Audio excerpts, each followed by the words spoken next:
risks of coronavirus spread. Companies can begin work this week once the city accepts the virus protection plan.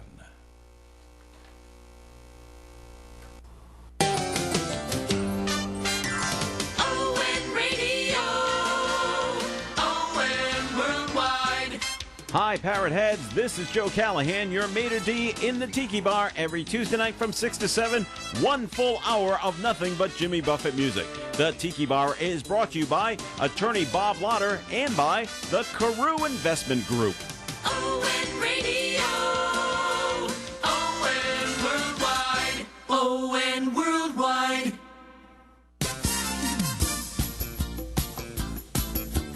ON Radio. ON Radio. Oh yeah, I'll tell you something. I think you'd understand.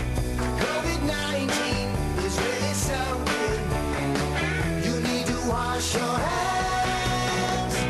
You gotta wash your hands. You gotta wash your hands. Just a reminder from your friends at ON Radio. ON Cares. WOON Woonsocket. 1240 Woonsocket. First for fun, we're number one. The fun spot, it's true, is the Big W.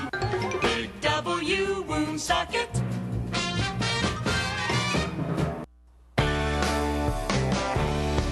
Oh yeah, I'll tell you something.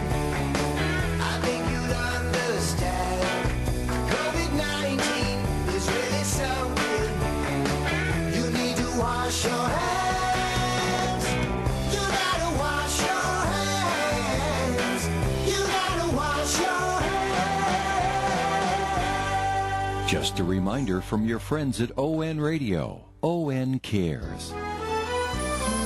Blackstone Valley's ON Radio. ON Radio. ON Radio.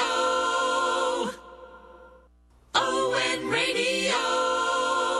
ON Worldwide. ON Radio. Are you tired of the same old dishing and depressing chatter in the morning?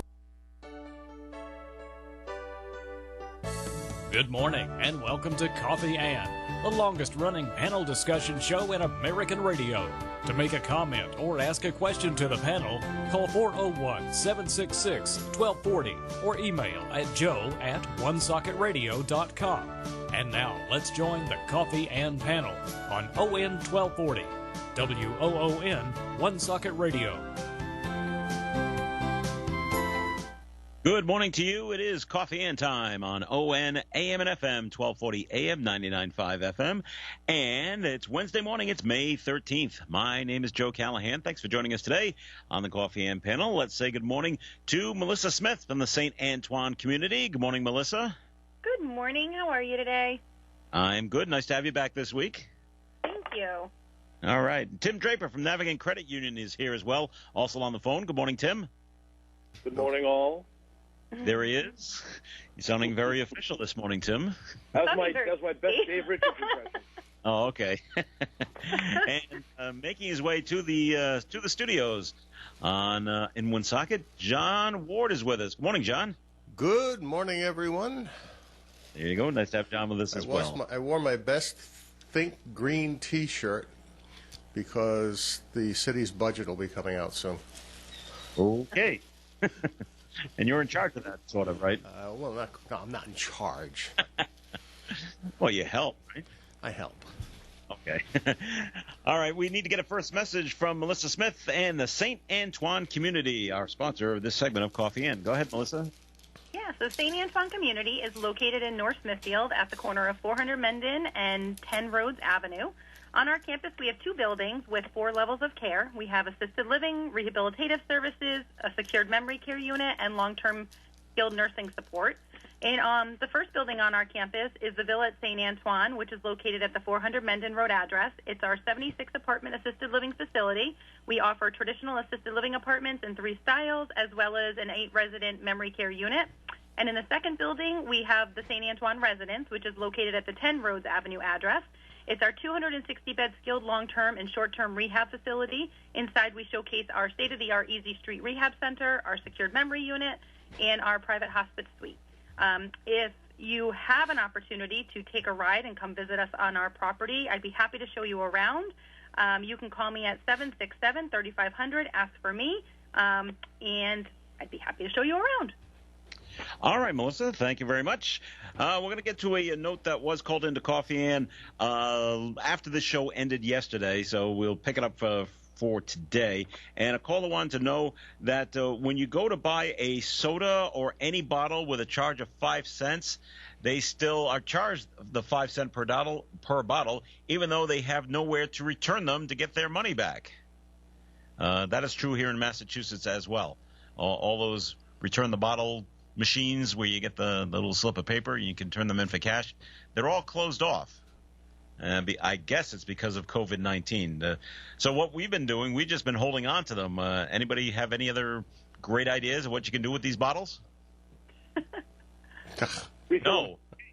Drop them off at your house. Refill them. You can do that. All right. You can refill them. What was that, Melissa? I just said we can drop them off at your house if you provide your address. Sure. I'll take them for free, and then eventually I will turn them in somewhere. So, Joe, you just have to find out, is that phase 1, phase 2, or phase 3? Of opening up the bottle redemptions? I don't know. Does anyone know of the reason other than, well, it's because of COVID-19, why we closed off being able to return bottles? A specific reason? Like cause of death, Joe, everything is COVID-19. Cause of death is COVID-19. Okay. Well, you just got to hang on to them right now. I guess you could throw them in your recycler, but it's like throwing money away, basically. Yeah, that's what we do in Rhode Island. You throw them away? Well, we don't pay the deposit. You don't? Okay. All right. Well, it's just us people in Massachusetts. But I'll be happy to bring them to the studio when you're back here, and you can have mine. Well, let's be at the state line, John, okay? And throw them to me, okay? Right. Throw them over the border. All right. I wanted to bring this up today as well. I brought it up yesterday because I thought it was funny, and so I wanted to bring it up to you guys. Something I saw over the weekend on, I believe it was on Facebook, and maybe you have seen it as well. A bunch of different postings that just said, I would like to return this 7-week free trial of communism. I don't like it, and I want to go back to capitalism. Yeah. You haven't seen it? I did. Oh, okay. And it made me think about it again yesterday when Dr. Fauci was testifying, saying things like, well, college campuses opening in the fall, maybe not so much. Gee, they all say they are. So I'm not sure this is over by a long shot, and the patience of Americans is wearing thin. It is. So, okay. It's like I saw a post by someone about when they open the restaurants and there's dining outside within the next couple of weeks, do you intend to go out to dinner? Okay. And I think 87% of the response was no. Is that a nation? Because I don't think they consider it a reasonable accommodation or comfortable. Yeah. Yeah, sitting out in a parking lot at a table. Yeah. It's one of the recommendations. Creatively use your parking lots. And limit it to 5 so that any couple with 4 kids can't go out to dinner. I posted a frustration when I saw that the press was allowed into the Veterans Memorial Auditorium, and they were spaced apart within the auditorium so that they could be there to ask their questions. And it occurred to me that looked an awful lot like a church could look for a funeral service when family members want to pay last respects to somebody who's passed away, and yet the press can be there for the governor, the adoration of the governor, and yet the churches can't hold a funeral service for someone who's died with proper spacing of cohabitating persons in attendance that are properly spaced. I don't get this. That seems very hypocritical to me. You didn't get an answer to that question, did you, John? I got lots of support from commenters, but no, the governor didn't call me. Yeah, I don't know why. But if I keep it up, she may one day. Maybe. Yeah. Do you know why? Or she'll send the state police to talk to me. I was going to say the henchmen will come up. Did they say why they moved it to the Veterans Memorial Auditorium? Her briefings. So the press could be there to ask questions in person and do follow up. That's it. And be separated from each other, but couldn't and they do still that be separated from each other? Yes. They can do that, but others who could do the same thing are not allowed to. But why That's the hypocrisy of this all. Why can't you do it at the State House? Because there's not enough space. There isn't? Well, yeah, that room's tiny. Well, tiny by that standard. And I don't think the governor's allowed to take over the legislative chamber. No? Even though they're not there? Just protocol, I would think. Yeah. Is it protocol to take over the vets? You know, government is always by protocol, unless it's by executive order. I wonder if she's paying for the vets. Oh, good question. And that's a private. Isn't that private, or is that owned by the state? What's that? The Veterans Memorial. I know that it's managed by the folks at PPAC, the production company at PPAC. But don't know. Yeah, if it was owned by the state, if it was owned by the state, wouldn't they have the word state or somewhere in their title? That it doesn't have to be, but I would think so. I don't know. I'll have to ask that question next time. All right, John. Big question for you, John. Since you're on the city council here, now your last city council meeting, you all voted 7-0 to allow outdoor dining.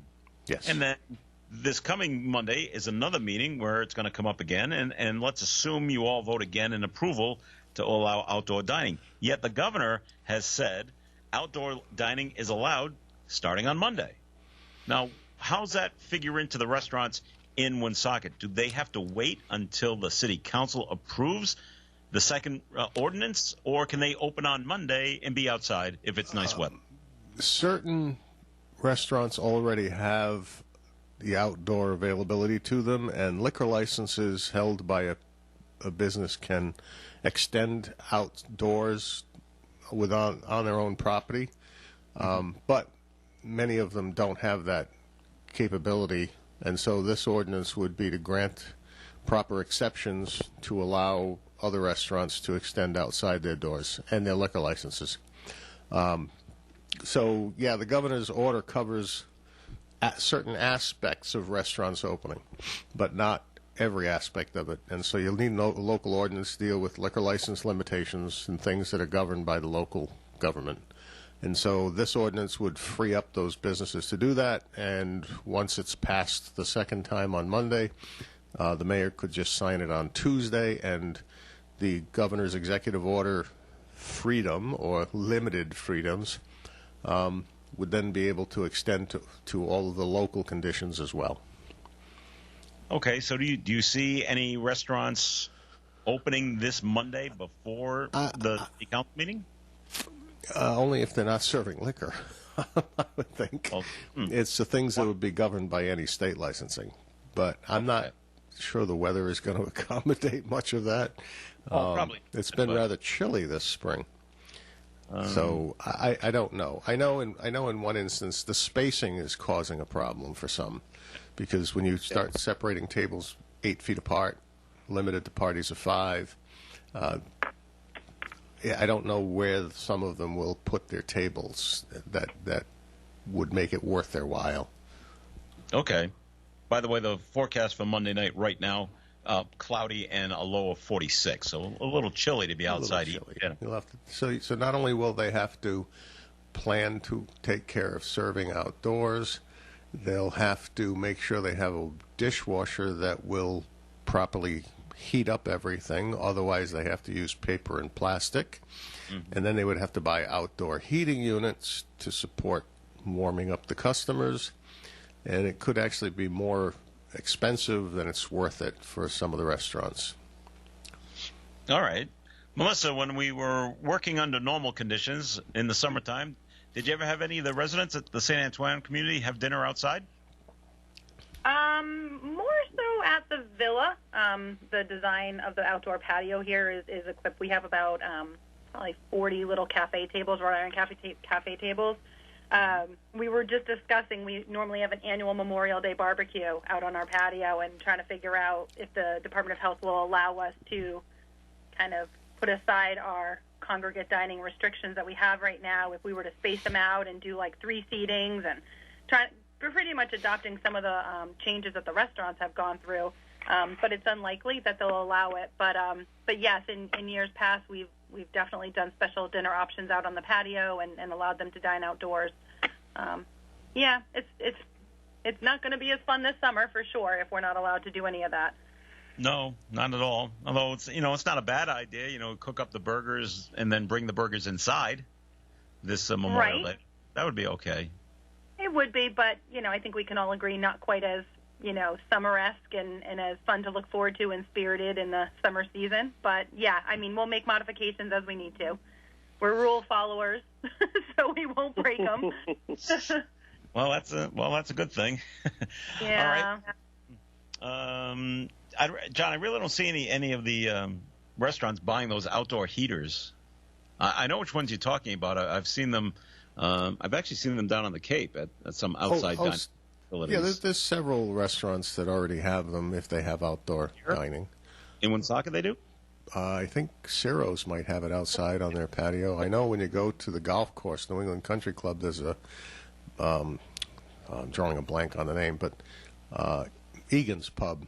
They have dining on the deck out there. There's some. Okay.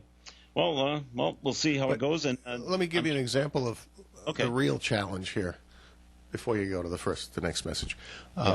Let's take Market Square. You have Ye Olde English Fish and Chips where people park in the municipal lot. They have a parking lot that they own right behind their building.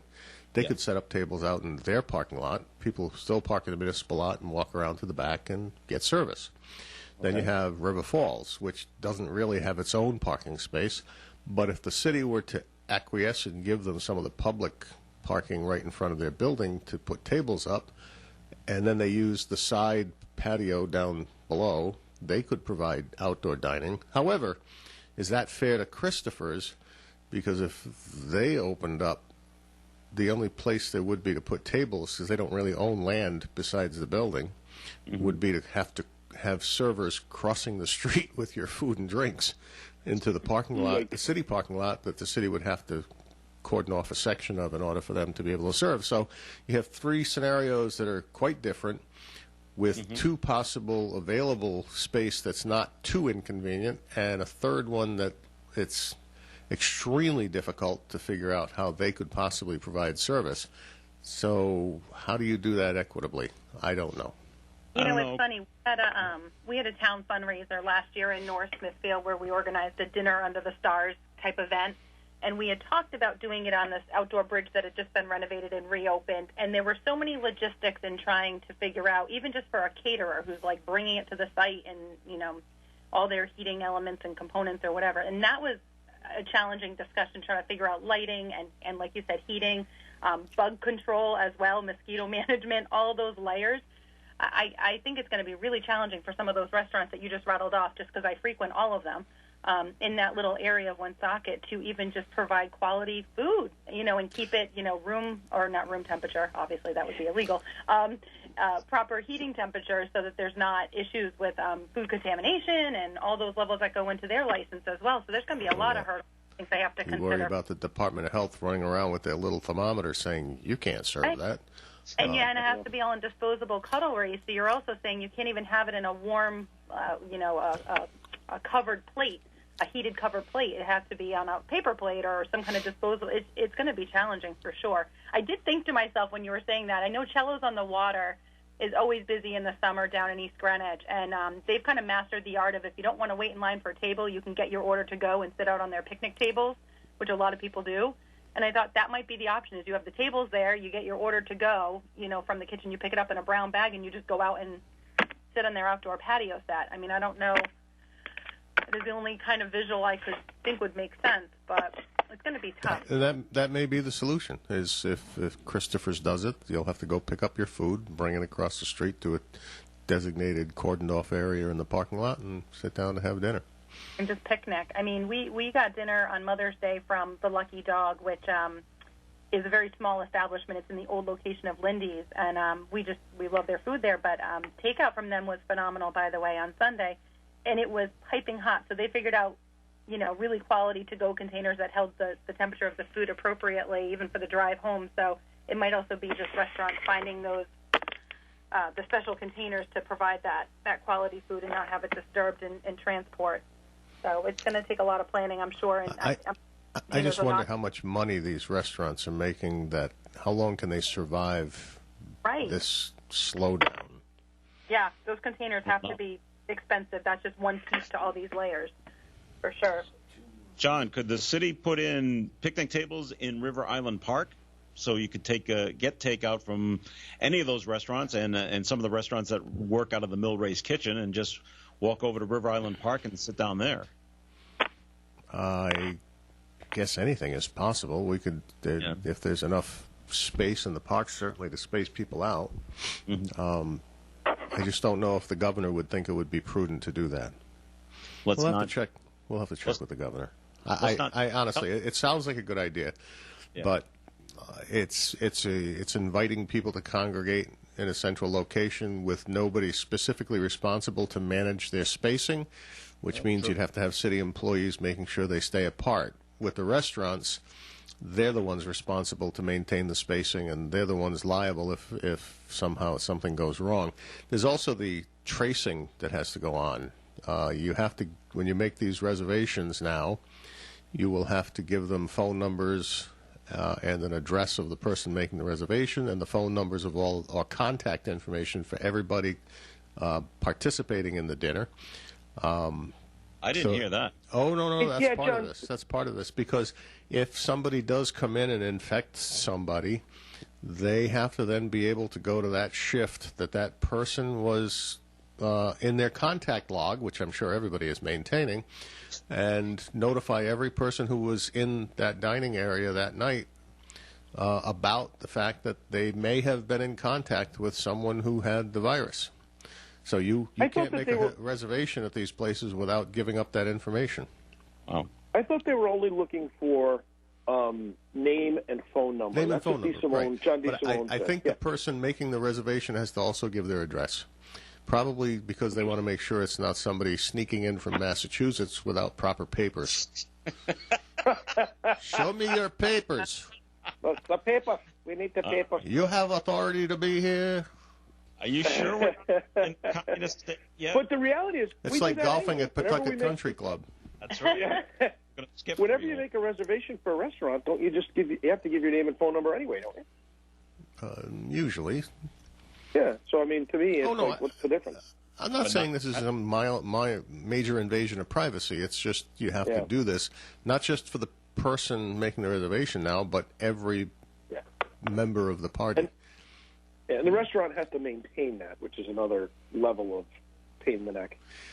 I'm sure. Yeah. I think getting to the point where, I love to talk about Disney, where it almost feels like everyone should be issued, magic bands or, even your Fitbits on GPS. It's like, I don't know, that's what it's going to come to. Because how can you expect, I laugh all the time in the healthcare industry, our nurses hate Excel spreadsheets.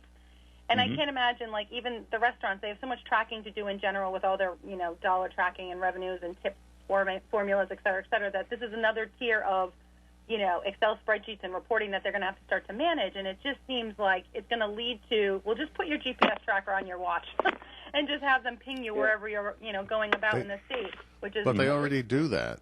I just got my Google report on my locations, and it picked up the fact that I think it was 3 or 4 years ago, I visited the Shenandoah National Park, and there was a little dot there on the U.S. map, and I went to a conference in Denver, and there was a dot out in Denver, and there was a dot up in New Hampshire, and everywhere that I've been, a McDonald's restaurant in Virginia. Oh, so you're being tracked already. Don't worry. Absolutely, but it just makes you laugh where you're like, okay, at this point, if I want to go out in public, let me just register to get a magic band. Go wherever I want to go. Or they'll implant something under your skin, and you can just do like a magic band and scan everywhere you go. Like our pets. Like a No dog. invasion of privacy Like a dog. Like the dogs, yeah. All right, we have to take a break on the Coffee Am program right now. So, Melissa, time for a second message from the St. Antoine community, please. Yeah, so as I've shared in the past, I'm the Director of Marketing and Communications for St. Antoine Community, and obviously these last, at first it was a few weeks, and now here we are in the last few months, doing a lot of communicating and accurate messaging surrounding what's going on in long-term care with rules and regulations and changes and just a lot of myth busters. So I just wanted to encourage those of you that might be listening in this morning that are family and friends of our community to please jump on, follow us on Facebook, or even sign up for our electronic newsletter. I send out a message once a week, kind of just with what's happening, any rules changes, regulations changes, status and updates on COVID testing in our community, but even just ways to help. A lot of folks have reached out to us just saying, you know, how can I help? I know that you guys must be enduring a lot of costs right now. And yes, we are going to be having a spring appeal even. The best way to get these updates on all of what I just shared is really to follow us on Facebook or to sign up for our electronic newsletter. And how you can do that is just to email me at msmith@stantoine.net. It'll just get sent to your inbox every week, or as often as we send out messages. Sometimes there's a few memos midweek just to give updates to our caregivers and families if any changes have occurred. But as I've mentioned before, our website is very dated and very under construction. We're hoping to launch it on June 1. We have a few more changes to make. And then once that's up, that'll be another source of information. But, so I just encourage you to reach out to me, sign up for the newsletter, or follow us on Facebook for the most up-to-date information on our community. Very good, Melissa. Okay, more Coffee Ants coming up. Please stay tuned. I'm here with Kara Benjamin of the Benjamin Insurance Agency. Kara, tell me about your agency. Sure. We started our agency from scratch, which means we opened with no customers. We have grown because of all the family, friends, and locals that supported us over the years. We are proudly woman-owned and operated since 2006. We're a family business, mother and daughter team, so you get two different generations coming together to get the best of both worlds. You're in good hands with Allstate and Kara and Celeste Benjamin of the Benjamin Insurance Agency, 125 Eddie Dowling Highway, across from Dowling Village in North Smithfield, 765-5000. Our business is truly a referral business, and we have built it based on our premier service level and commitment to what we do. If you are looking for personalized service with people who care, that would be us. When you're ill and need same-day care, remember North Smithfield Urgent Care and Lincoln Urgent Care for affordable and accessible care. You'll always be seen by a board-certified physician who will assess the problem and make you feel safe and reassured. Both centers can help you with a wide range of symptoms and ailments, including flu, fractures, allergies, infections, work injuries, and more. Check their websites for convenient patient and medical forms, which you may fill out before the visit. North Smithfield Urgent Care, 594 Great Road, North Smithfield, 768-3400. And Lincoln Urgent Care, 2 Wake Robin Road, Lincoln, 333-9595. The Coffee Ant panel is enjoying coffee from Down East Coffee in Pawtucket. They're a 62-year-old family business that roasts all its coffee right here in Rhode Island.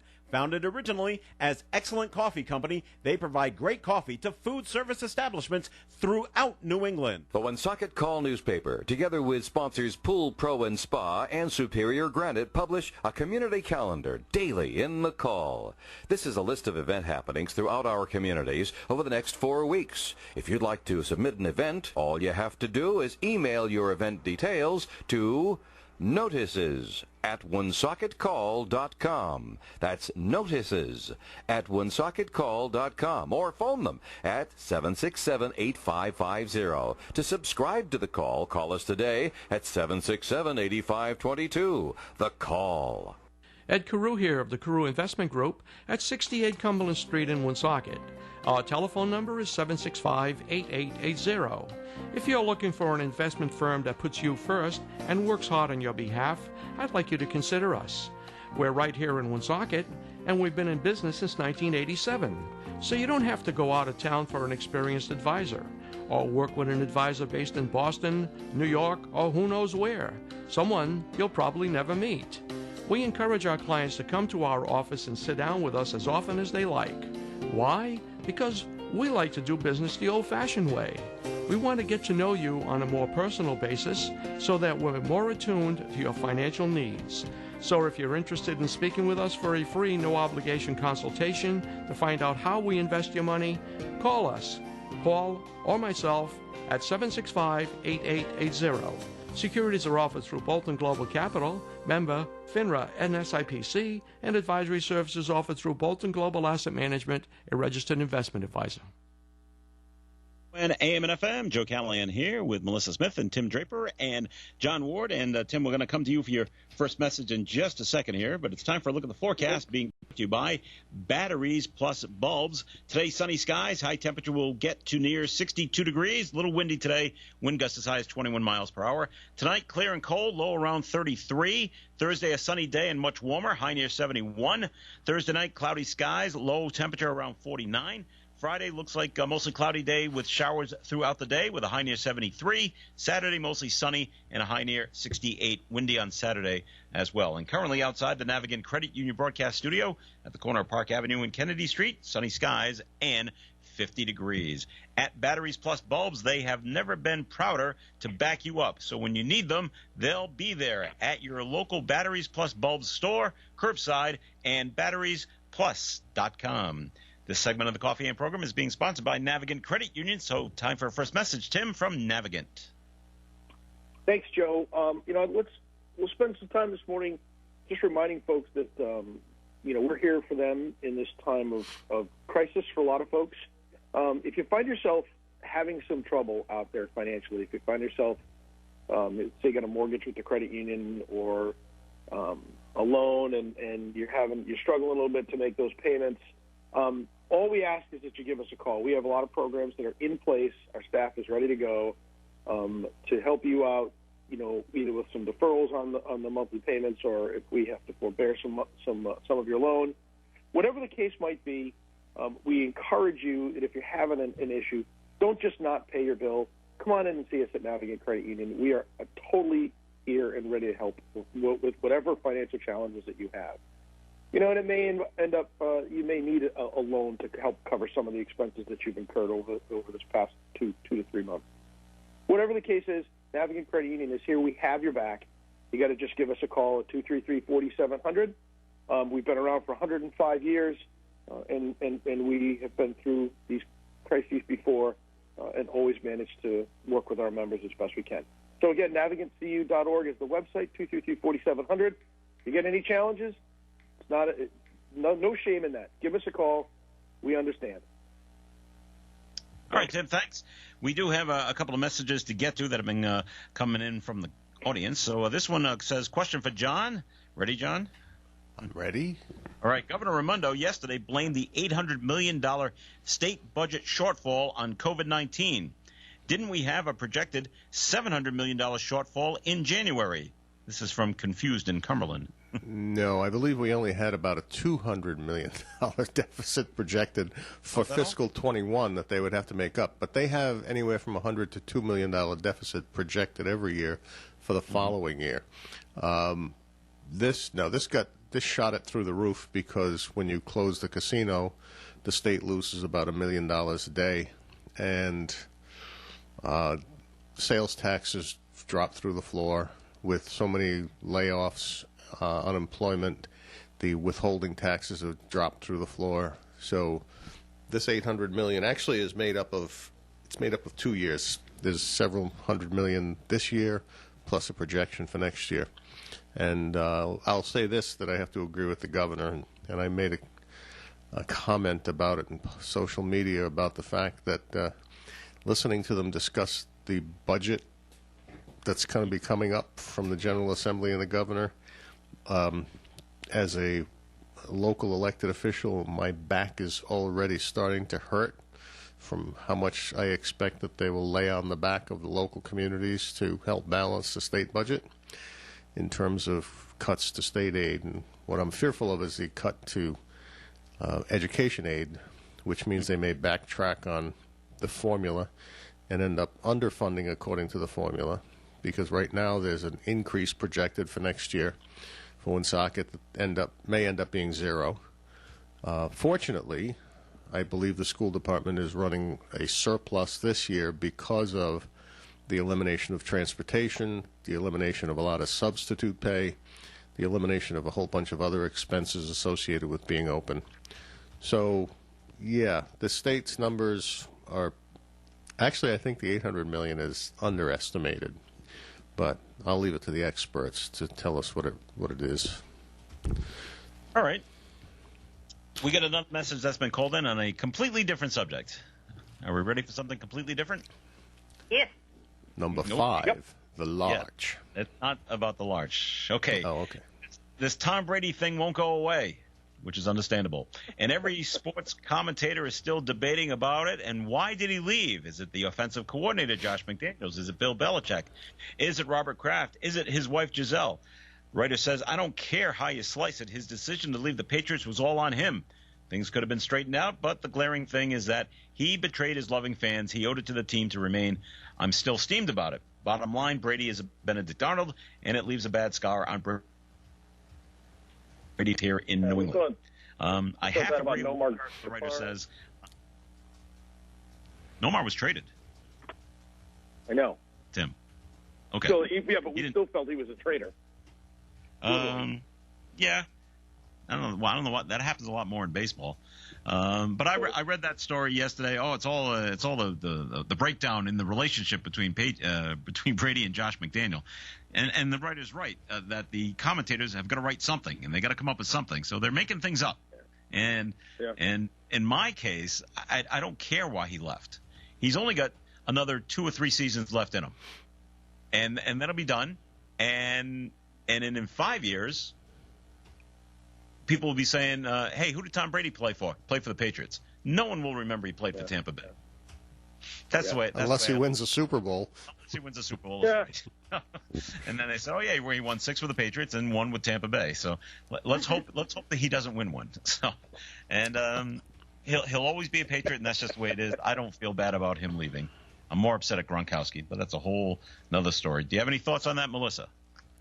No, I think we talked about this the last time I was on, and I think it'll be interesting to see, like we talked about with Michael Jordan's documentary, The Last Dance. I think, when we're sitting here 15, 20 years from now, and the true story comes out, or the behind-the-scenes details come out, that'll be definitely a crowd pleaser, I think, to get the answers we've been waiting for. But between now and then, it's entertainment. It's distracting me from talking about COVID. I think it's great. I missed this whole Michael Jordan thing altogether. Oh, my God, you have to watch it. I have no idea what's going on with this. I don't know if people are mad at him or happy with him. I'm like, boy, I miss the boat on this one. It's very yeah, it's definitely must-see TV if you are. See, it's funny.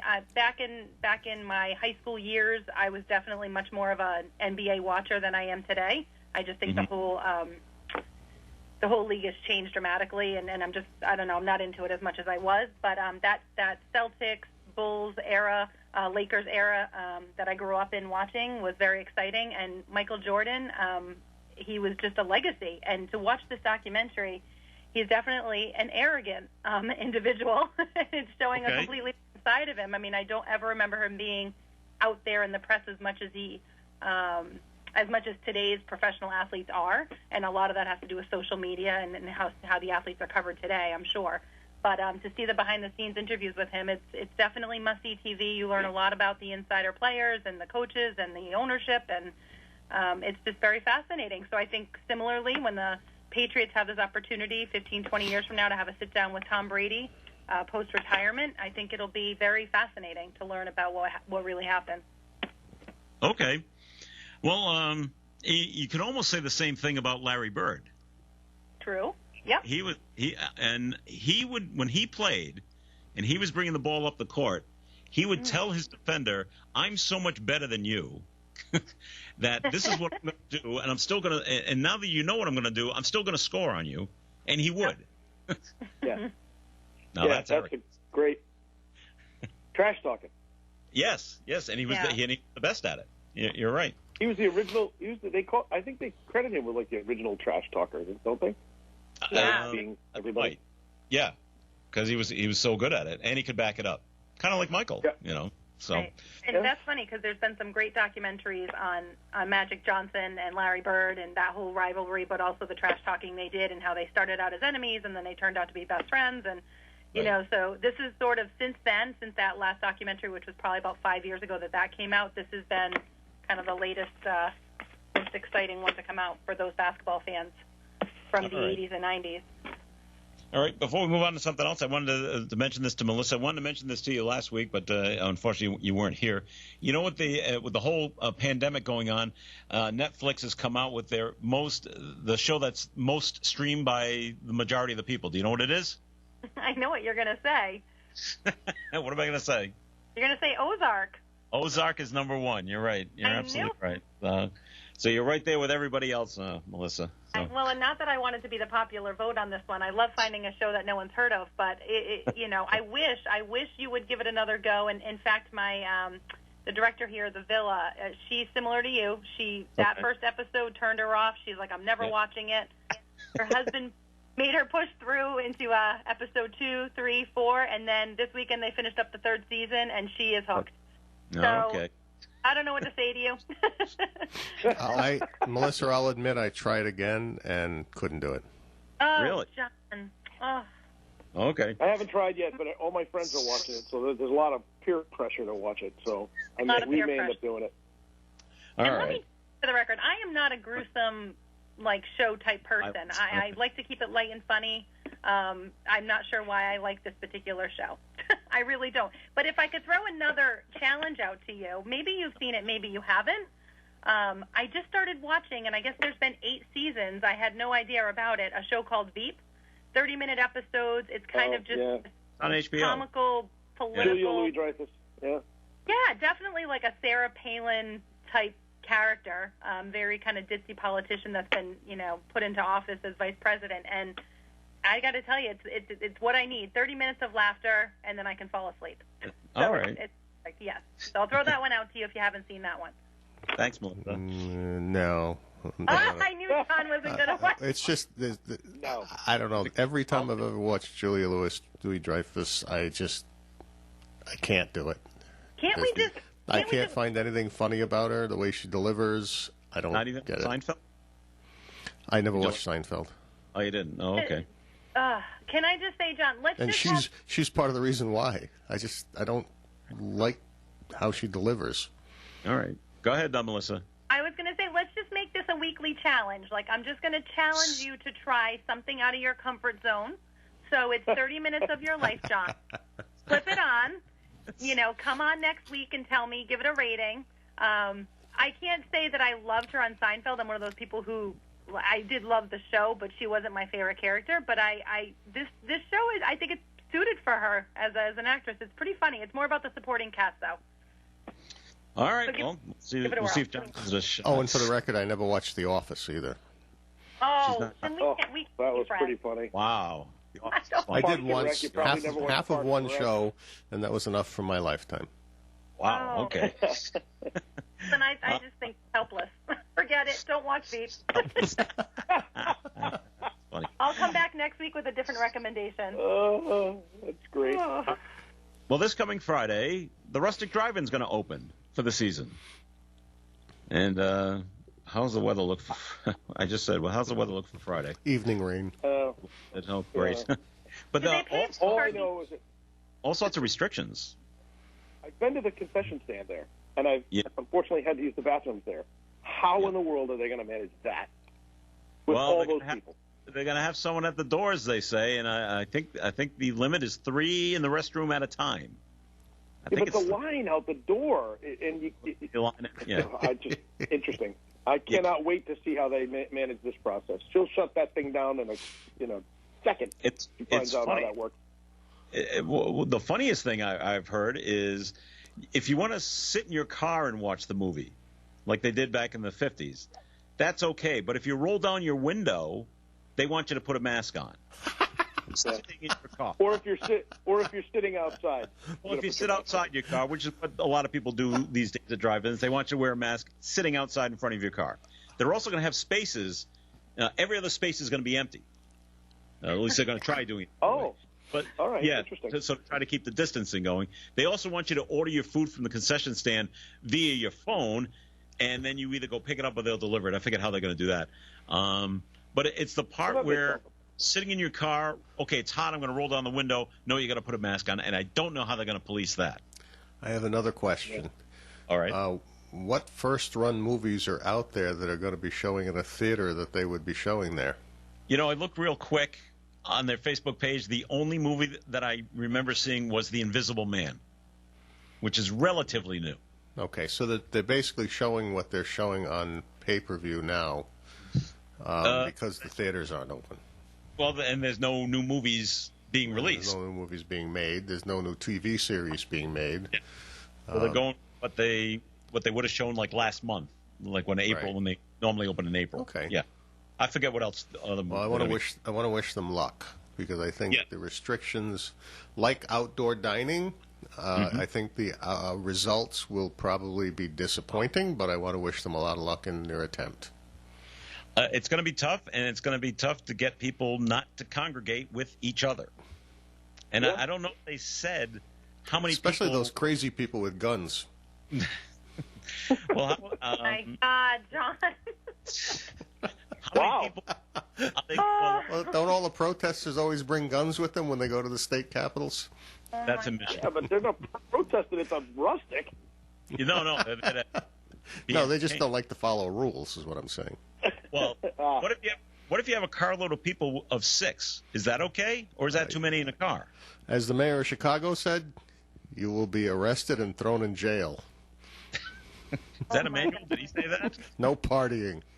Oh, okay. You know, I think about, as I was driving around the city, and I'm not going to tell people how to live, but as I was driving around the city over this last weekend, I could not help but notice how many streets all of a sudden had a group of cars parked out in front of certain houses. Yeah. And you know inside that house or one of the houses nearby are large groups of people gathered together to celebrate Mother's Day. Mother's Day. And they didn't care about what the governor thought about it. Right. And they're all going to be sick and die next week. Thank you, John. But you're not. Yeah. Wow. Unbelievable. Can we go to the rustic drive-in for 1 second? So I just tried to look up. Their website isn't working, which I think is going to not help them if you're talking about placing orders in advance for the... Dave is whispering that they use Facebook. Yeah. Oh, that's their primary? Okay. Try And looking. Is it $27 a carload now? That's about right. Last time I went there, it was $25, and that was a couple of years ago. So I was wondering if they'll end up increasing carload price because it says the car capacity. I'm looking at some kind of drive-in movie, put in a zip code and it gives you some general information. And it says the car capacity is 550. So if it's half the capacity, they're going to have to increase their pricing, I'm sure. All right. We got to take a break here on Coffee In, but we got a couple of messages to get to. One's really quick. John, caller says she likes Seinfeld, and you're in the minority. So I know. You are aware of that. Okay. Tim, it's time for a second message from Navigant Credit Union, please. Thanks, Joe. Just want to remind folks that we are open and that all the drive-thrus are working fine. The ATMs are working great. And if you need to come into the branch, come on and make an appointment. I will tease this at some point here. We are going to be opening a few branches slowly and eliminate the by appointment sort of restriction. So stay tuned. Go to the website, see which branches that's going to be, and then I will tell you that when that does happen, we will be implementing all of the traditional, typical social distancing requirements. No more than 6 folks in a branch. Following protocols with face masks. Our staff has got face masks. The other thing that's somewhat disconcerting. There was a time when I first started that we were taking glass panels between the tellers and the members down because it felt like we were trying to be distant from from the members. We wanted to take that obstruction out of the way so we could develop these relationships. We just ordered a bunch of sneeze guards for everybody, so that we're going to go back to all of that now, just to keep our staff, healthy. And our staff is socially distanced, right? It's every other teller station. So when you go in, even on an appointment right now, when you go into the branch, you're going to see that the tellers are spaced out. And that's by design. It's to protect them. It's to protect our members as well. So things will start to slowly but surely return to a semblance of normalcy. But the point is that we are open. We're open for our members. We're open for folks who are looking for a new relationship with a financial institution. You can do that either online by opening a membership, or you can call and make an appointment. When the branches are finally back to normal, just go on in and see the folks that are there. We're friendly even though we have masks on, so don't worry about it. Come on in and see us at Park Square, certainly, or any of our other now 19 locations, because our Kent Hospital branch is open, although pretty much nobody can get in there at the moment because the hospital is shut down. All right, Tim, one question. Are the tellers still handing out lollipops to your members? Or no, I don't believe so. I believe lollipops and dog bones has been temporarily suspended. Okay, just wanted to check. All right, more Coffee Hands coming up. We have a message to get to when we come back here on ON AM and FM. Is your business struggling to be found on Google? Are you still trying to figure out how Facebook works? Are you wasting your money on social media? Do you just need more customers? If you do, then contact the local digital marketing team at Breeze Digital Media in Lincoln. Breeze Digital Media has programs that are approved by Google and Facebook and are designed to grow your business. Packages start at only $199 a month and include easy monthly reporting so you know where your investment is going. Contact Breeze Digital Media for a free marketing analysis of your business today. Call 401-334-9555, extension 154, anytime, or visit breezedigitalmedia.com/offer. Judy Boschman, the owner of Missy's Family Restaurant on Clinton Street, Woonsocket, has decided to take an extended vacation. She has made this decision since we are not allowed to sit down and enjoy Missy's Family Restaurant fantastic breakfast and lunch and dinner specials. Judy recommends that her customers go to Barbara's Place on North Main Street in Woonsocket and have takeout from them as they recover from their house fire. Missy's Family Restaurant, 801 Clinton Street, Woonsocket, will reopen soon. You can depend on us for public service, ON Radio. And it is Coffee Ann on ON AM and FM with Joe Callahan here, along with Tim Draper, Melissa Smith, and John Ward. Okay, are you listening, Melissa? I am. All right, we had a writer send me an email, and they just said, I heard your exchange about Ozark and the violence in it, and I agree that it's violent, but the character development in it is amazing. So there's an Ozark fan.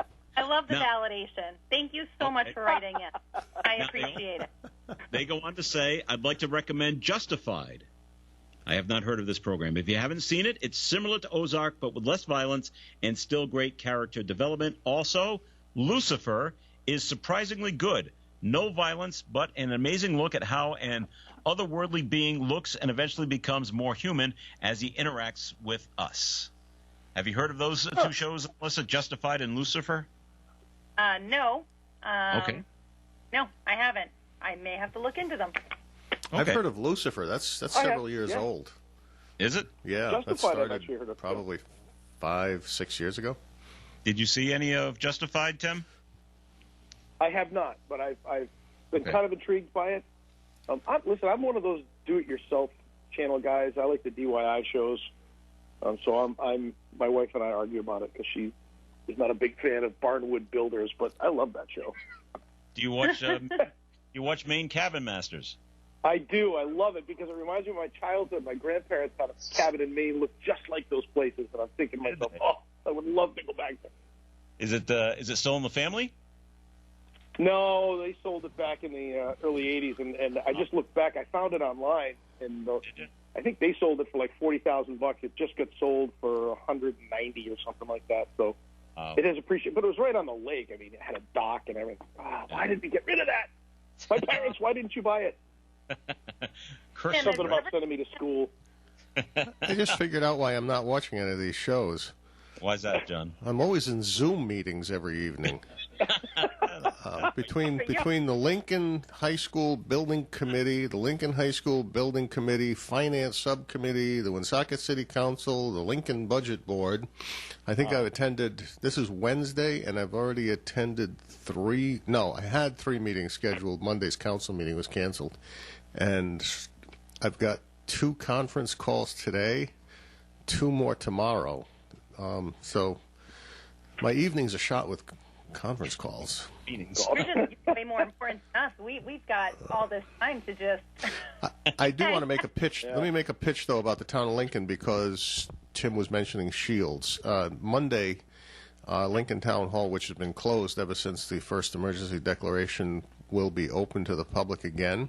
I think we're trying to hope that people will limit their presence there to essential business only. But we have ordered the shields to put up between the staff and the public.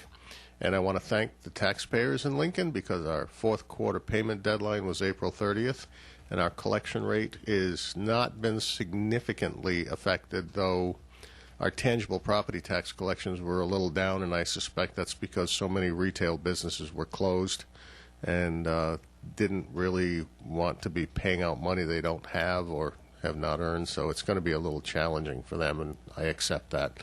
But for the most part, the vast majority of people paid their taxes on time, and so I want to thank them and just let people know that May 18th we will be opening the doors at Town Hall again with adequate cleanliness, protection, masks, gloves, and everything else that's essential today. Okay. Great. John, this probably doesn't come as a surprise to you, but you're probably wondering why it took so long. Governor Gina Raimondo said Tuesday she doesn't think the state can avoid furloughs or layoffs of state workers at this point, with the state now facing the huge budget gap caused by the coronavirus. Yeah, well, that has to be expected, and it'll carry into next fiscal year as part of the way to balance the budget. The difficulty with furloughs in the state, and I saw Gary Sass post a tweet about this as a response to this, is the fact that when you do furloughs with the state, it probably takes 6 months before you actually end up laying people off to the level you expect, because each position you lay off allows a person to start bumping around so that other positions become open that you then have to fill. It becomes very confusing. It's time consuming and it's expensive to the state to lay off people, and that's part of the reason why they didn't do layoffs already, because of the extraordinary expense associated with laying people off. They could actually spend more money doing a layoff because they have to pay the unemployment directly anyway, and they then have to pay the expense of administrative staff to monitor all of the legal bumping rights that are provided for in the collective bargaining agreements. It's an amazing situation. It sounds convoluted. It's government. Yeah. Okay. But eventually they'll save money. Not eventually they'll save money. Yes. Okay. All right. Kind of crazy. All right. Back to Tom Brady. Okay. Now that we're coming to the program. You seem fixated, Joe. Maybe you should just call him and have a conversation with him and get it off your chest. These are really Joe's Joe questions, Callahan I from think. They're not WOON. really a caller writing in these questions. Not this one. The other one was. But this one, it's the Tom Brady effect, really. It's proven to be true when it comes to NFL ticket prices. Data from ticket search engine site Ticket IQ shows that how much fans are willing to pay on the secondary market for tickets to NFL games. The Brady-less New England Patriots saw a 39% drop in average cost from 2019. It's the biggest fall among teams, so people are not buying Patriots tickets for this upcoming season. Now, on the other side, Tampa Bay Buccaneers. That's all right. Where are they going to sit? Well, right. That's right. Tampa Bay's Buccaneers saw a 135% spike in ticket prices because they all want to come out and see Tom. Now you know his market value. That had to be a calculation in the decision to not pay Tom Brady and keep him here, right? I mean, they had to know that with him not here, their season ticket sales were in jeopardy to some degree, that the aftermarket ticket sales were going to be in jeopardy. I mean, it just Who wants to go and see Jared Stidham until he proves himself, and then they become a winning team again, and then winning cures everything. They're still a winning team. They had a winning season They last are. year. They should have a pretty good. They'll have a good team. The question is, can the quarterback manage the situation as well as the other one did? And that's the only time we'll only tell that. And if you listen or you read some of the stuff that's written by Stidham, mostly I'm reading stuff from his college coach saying he's going to surprise you. He's very good. He's very strong, and he can run, unlike Tom, who ran in cement. Yeah. So maybe we'll see a more mobile quarterback this year. Belichick does not keep people who are not productive around. I mean, he just doesn't. He gets rid of them if they're no good. He's kept this kid around for 2 years now, so there must be something that they think they can work with. Yep. So, by the way, the largest increase in the ticket prices, by the way, goes to the Las Vegas Raiders because they're playing in their first season in the new city, in the new stadium, if they even play this year. They saw a 527% surge, with the average ticket costing nearly $1,100 to go see the Vegas Raiders. Wow. That's really high. So that's what's going on. That's where things are with ticket prices on the secondary market. Has anyone ever bought tickets like from Ace Ticket or StubHub? I find their prices. They keep saying how great their prices are, and I've looked at it and said I don't think so. No, I don't think I've ever done. Okay. I'm trying to remember. I think we went to Nashville a couple of years ago, and we tried to get tickets for the Patriots against Nashville Titans. I remember them being high, but I also remember them only being single tickets scattered around. They weren't in groups, so I never ended up going with it. So I don't know what the extra fees on top of it were. But it was cheaper there than to go to a game here, and we were in the area. So right. But, all right. John, how about you? Ever do anything off StubHub? Or? No, never anything like that. I don't even watch Ozark. That's, sort of free. You do got to pay for this. Nothing is free. That's a good point. That's a good point, John. No, I never have. I'll be honest with you. Physical attendance at an event, sporting event, has never been a high priority for me.